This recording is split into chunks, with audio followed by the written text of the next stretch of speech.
દિલ્હીથી એક એવી ઘટના સામે આવી છે જે સાંભળીને કોઈનું પણ દિલ ધ્રુજી ઉઠે. એક તેજસ્વી ભવિષ્ય, એક આશાસ્પદ દીકરી કે જેણે આઈઆઈટીમાંથી અભ્યાસ પૂર્ણ કર્યો હતો અને દેશની સૌથી અઘરી ગણાતી યુપીએસસીની પરીક્ષાની તૈયારી કરી રહી હતી. તેની જ સાથે તેના જ ઘરમાં ક્રૂરતાપૂર્વક હત્યા કરવામાં આવી છે. આ મામલામાં દિલ્હી પોલીસે ગણતરીના કલાકોમાં જ આરોપીની ધરપકડ કરી લીધી છે, જેનો ખુલાસો અત્યંત ચોંકાવનારો છે. આ ઘટના છે દિલ્હીના કૈલાસ હિલ્સ વિસ્તારની. અહીં રહેતી 22 વર્ષની યુવતી, જે એક સિનિયર આઈઆરએસ અધિકારીની દીકરી હતી, તેની લાશ તેના જ ઘરમાંથી મળી આવી છે.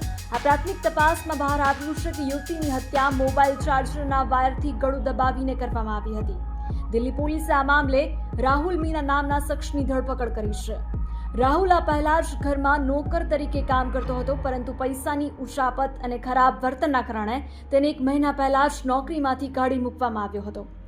સીસીટીવી ફૂટેજમાં જોઈ શકાય છે કે 22 એપ્રિલની વહેલી સવારે 6 વાગે આરોપી સ્પેર કીનો ઉપયોગ કરી ઘરમાં ઘૂસ્યો હતો.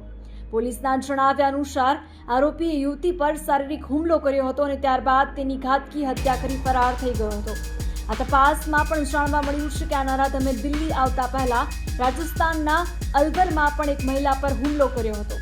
તે ત્યાંથી એમ્બ્યુલન્સ રોકીને લિફ્ટ માંગીને દિલ્હી પહોંચ્યો હતો. એક દીકરી જે દેશની સેવા કરવાનું સપનું જોતી હતી, તેનું જીવન એક નરાધમના રોષના કારણે અકાળે કરમાઈ ગયું છે. આ ઘટના ફરી એકવાર ઘરના કામવાળાઓની તપાસ અને સુરક્ષા વ્યવસ્થા પર સવાલો ઊભા કરે છે. તમામ લેટેસ્ટ ન્યૂઝ અને સુરક્ષા સંબંધી માહિતી માટે જોતા રહો ગુજરાત સુરક્ષિત.